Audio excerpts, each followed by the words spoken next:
Another video. What's going on, everybody? I gotta come up with an intro.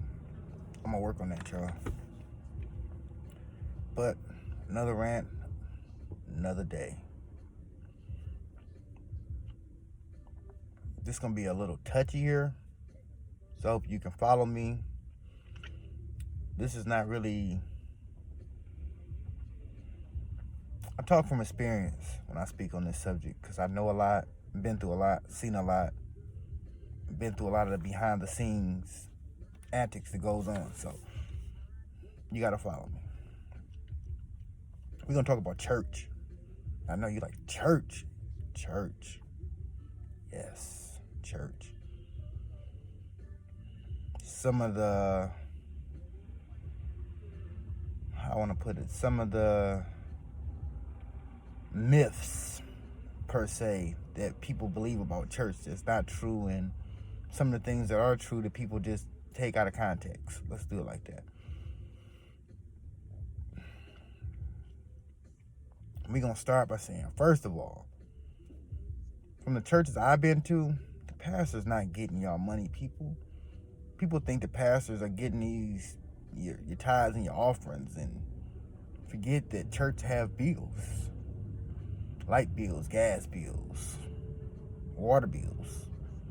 You gotta get water to fill that pool up, to get baptized in. You know, you gotta have water to wash your hands when you go in the bathroom, you know.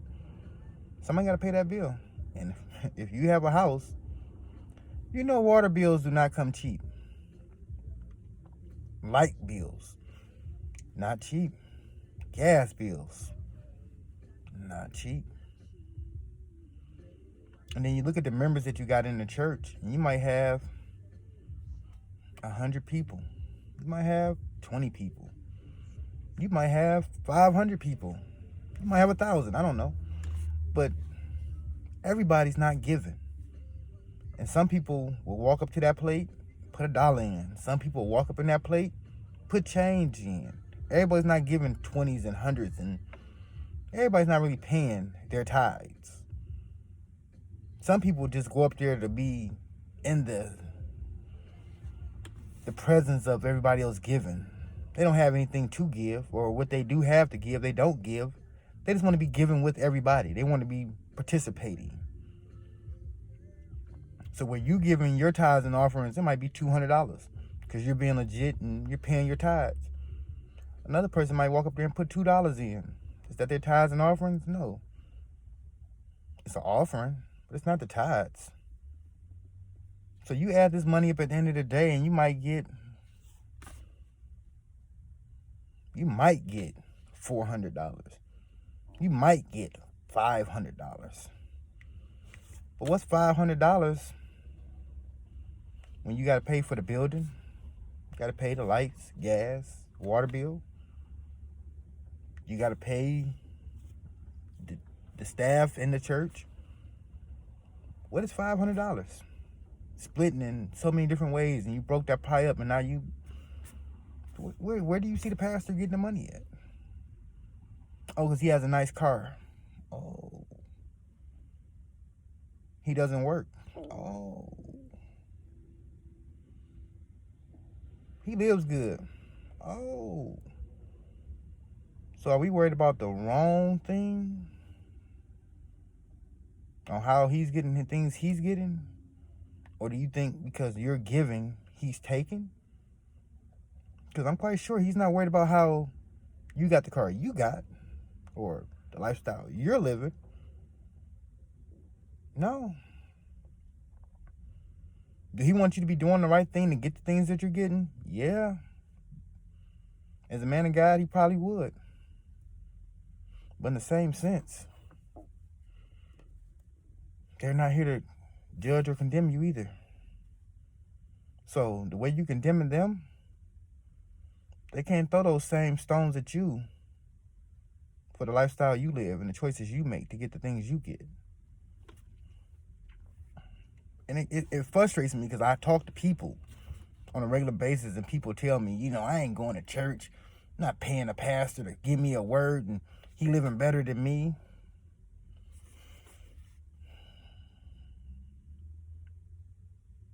You think he might be living better than you because God put him in a place to show you that living the right way, you can have these things? You thought about that? You thought about the fact that God might be blessing him with these things because he's doing God's work? And this is like the perks from doing God's work, because all pastors don't have nice houses and nice cars. Some pastors live check to check, just like me and you. I told you it's touchy because I talk to people. I talk to pastors. I know pastors.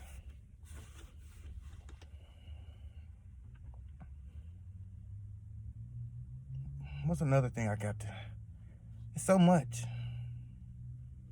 It's like, what do you do? Here go one. What do you do when you go to church with the right intentions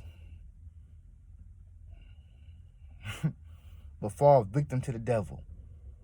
What do? You go to church, you want to hear a good word, you want to scream and shout, you enjoying the praise team, and you there for the right purposes. You left the house with good intentions, but then you get there and the devil somehow finds his way in, because he's looking to seek and destroy.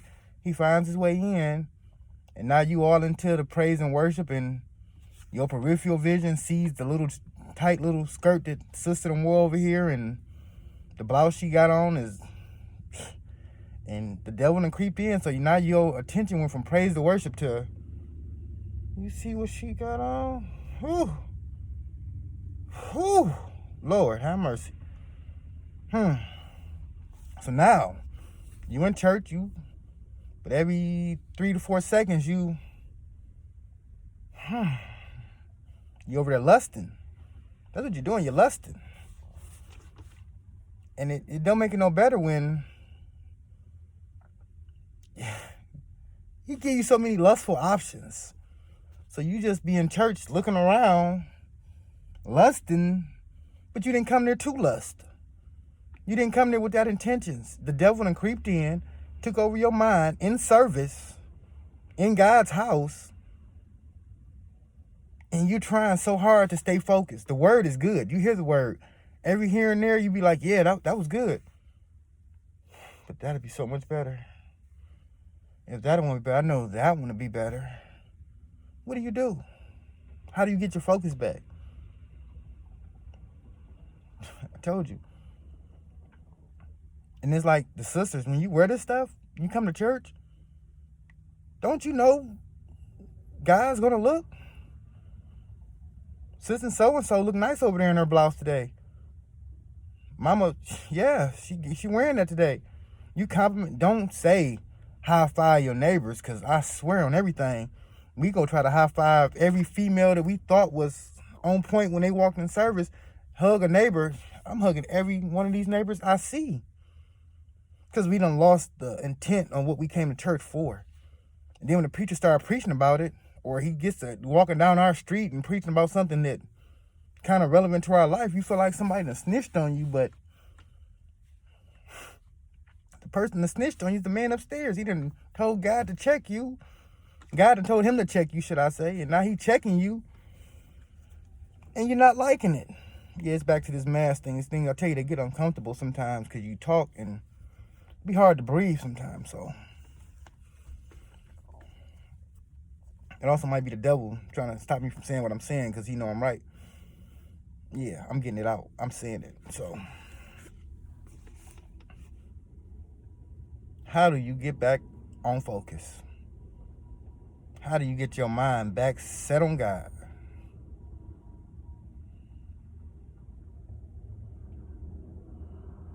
You got to listen to that word. You got to focus on that word. You got to be straight and narrow. You got to have blinders on. It's nothing to see over here. You got to be, because if you don't, the distractions will get you.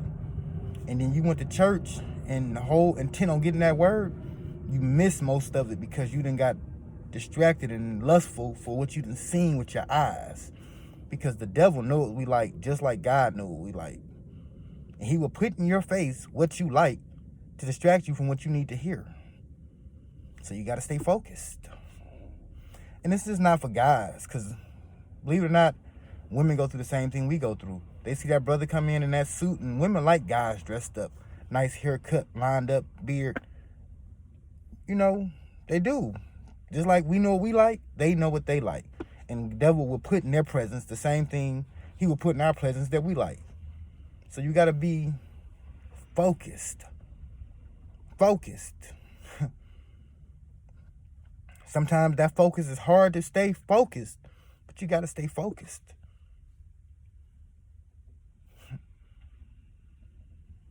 What is church hurt? Church hurt is when you get hurt in the church, right? That's what people say. You get hurt in the church. How do you get hurt in the church? When you go to church for the wrong reasons. When you go to church and try to be friends with people that you're not here to be friends with. When you're trying to do more than what you're there to do. Because it's like when you go to church and you become on a part of a team that's serving. You kind of got like different serving teams. So them little serving teams click up. And now when you click up, instead of being all spiritual and righteous, that wretched side come out a little bit, you know. You might start gossiping. You might talk about another group because pastor's showing them more attention than he's showing you, or he's doing more for them than he's doing for you, or we work harder than they work and they get more credit than we get. And but you are there just to serve God. It's not even about credit, because God appreciates everything you're doing for him. It's just you looking for your rewards from a man. I want the pastor to shout out my serving team in the pulpit. If we're the praise team, say something about the praise team. If we're the ushers, say the ushers are doing a good job. If we're doing media, say the media is on point. I mean, we want our recommendations and we want our, you know what I'm saying? We want our roses. But that's how you get church hurt, because you put your thoughts and your plans all in the wrong places. So when things don't go as planned, or the pastor say something that you don't like and you thought you was better or in a different state or a different position with the pastor, you become church hurt. Now it's, I got beef with the pastor because he said blase splee. You never came there for that. You put so much pressure on the pastor to be the pastor that you forget that the pastor is human, just like me and you. The pastor make mistakes, just like me and you. The pastor have up and down days, just like me and you. But we don't take that into consideration when we going through what we going through. The pastor is supposed to be this perfect man, and he can't say anything to hurt anyone's feelings because he's next to God in most people's head. He's next to God. You go to church, you find you a nice little chick you want to hook up with, or you find you a nice little dude you want to hook up with. Things don't work out. You stop going to church. Church hurt. Because now you don't want to be in the presence of that person. And you avoid the presence of God to get away from that person. But the place is the church. So you identifying that person with the church. If I go to church, I'm going to see him, so I'm not going to go to church. That's church hurt. I'm not going to go to church because last time I went to church, people talked about me because I wasn't dressed to par. Because I didn't have, or I didn't fit in like everybody else was suited and booted, and I didn't have that. I felt uncomfortable. It's church hurt. But it all ties into the same thing. Going to church with the wrong intentions. Because if you go there to get the word will hurt you. But in that hurting, it's to teach you. You're supposed to learn from the word. Apply the word to your life. And when you do that, yeah. You ain't never been whooped before. Whoopings hurt. And ain't always gotta be with a belt. Like I said in one of my last videos. You can get whooped with the mouth and it feel like a belt. Because some things touch home better than a belt could. If you go to church for what you went there for. It's not to be dressed up and be seen. It's not a fashion show. It's not a, whoa, I got more than you. Look at how I'm dressed and look how you dress. So this clique is better than that clique. No, it's not really for that. Because people go to church to be healed. People go to church to be fixed. People go to church looking for something more than just, some people go to church looking for a family. Look for love. And it's like you go to church thinking everybody in here is nice. Everybody in here friendly. I don't know why they doing fireworks in the middle of the day, but that was a firework.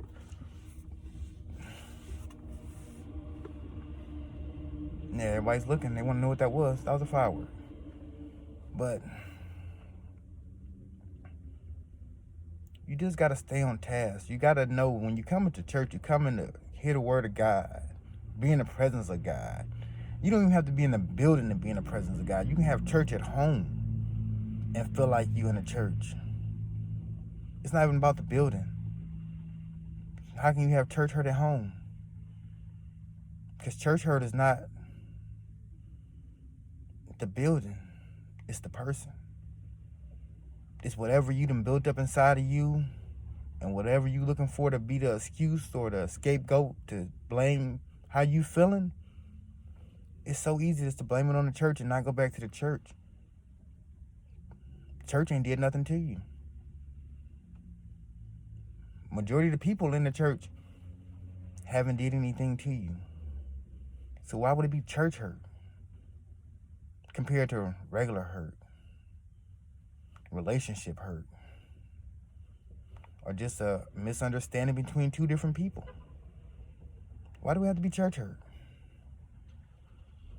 Because it's easier to blame it on the church. It's easier to take fault with God than take fault with ourselves. Why would you take me through this, God? Why would you put me, another firework, why would you put me in these situations? It's called free will. Put yourself in those situations. He want to see how you're going to do in these situations. He don't put us in them. He let us make the choice to be in them, if you get what I'm saying. Am I all over the place again? Yeah, rants. That's what they do. What else do I want to talk about with church? The myths. Here go one. When you go to church, you got to dress up. If you're not dressed up, you're not saved. Myth.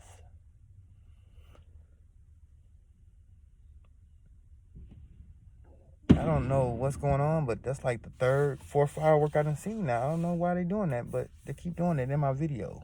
It's really messing me up. It's throwing my whole little everything off, but I'm trying to stay focused because that's the devil trying to stop me from doing what I'm doing, which is getting my clarity with his people. That's what I'm doing. But they keep popping these fireworks off. So I say, dressing up to go to church, not a necessity. You can come in pajamas as long as you come and get the word and do the right thing. You'll be blessed. On that note,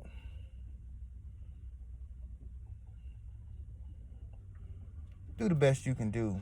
Try to stay focused. Be blessed. On that note, I'm out.